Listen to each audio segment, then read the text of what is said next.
Revenue సదస్సులో అర్జీదారులకు పరిష్కార మార్గం చూపాలి. రెవెన్యూ సదస్సులో ప్రత్యేక అధికారి విజయశాంతిబాయ్ అధికారులకు సూచించారు.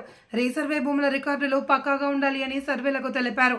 సత్యసాయి జిల్లా కదిరి నియోజకవర్గం నంబులపూలకొండ మండలం పి కొత్తపల్లి గ్రామ పంచాయతీలో శుక్రవారం ఇన్ఛార్జ్ తహసీల్దార్ దేవేంద్ర నాయక్, రెవెన్యూ సదస్సు ఇన్ఛార్జ్ తహసీల్దార్ సదస్సులో మాట్లాడుతూ ముఖ్యమంత్రి చంద్రబాబు నాయుడు ప్రజలు ఇబ్బందులు పడకుండా సచివాలయాల ద్వారా సమస్యలను పరిష్కరించే విధంగా అధికారులకు ఆదేశించారన్నారు. ప్రజలు గమనించి వాటిని సద్వినియోగం చేసుకోవాలన్నారు.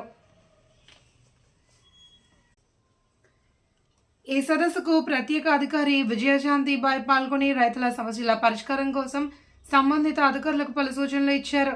ఈ సందర్భంగా కొత్తపల్లి గ్రామంలో జరిగిన రెవెన్యూ సదస్సులో గ్రామ పంచాయతీ నుండి భూ సమస్యల కోసం 30 మంది రైతులు అర్జీలు ఇచ్చుకున్నారు.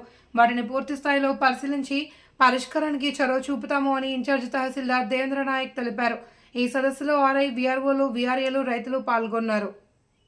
ఇన్కమ్ గానీ మొటేషన్ కోసం దరఖాస్తు చేసుకునైతే వాళ్ళకు పూర్తిగా ఉచితంగా సర్వీస్ అనేది ఇవ్వడం జరుగుతుంది. దీనికోసం మనకు ప్రత్యేకంగా కౌంటర్ ఏర్పాటు చేయబడింది.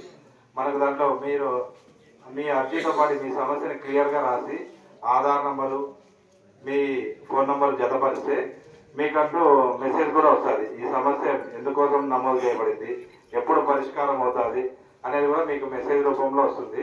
కాబట్టి ప్రతి ఒక్కరూ ఈ అవకాశాన్ని ఉపయోగించుకుంటారని, ఇంకేమైనా అర్జీలు ఉంటే మీరు అక్కడ రిజిస్టర్ చేసుకొని తీసుకొస్తే మళ్ళా ఒక అర్ధగంట లోపు మన మండల ప్రత్యేక అధికారి కూడా ఇచ్చేస్తున్నారు. కాబట్టి ఏమైనా అర్జీ రూపంలో ఇచ్చేవాళ్ళంటే ఇవ్వచ్చు.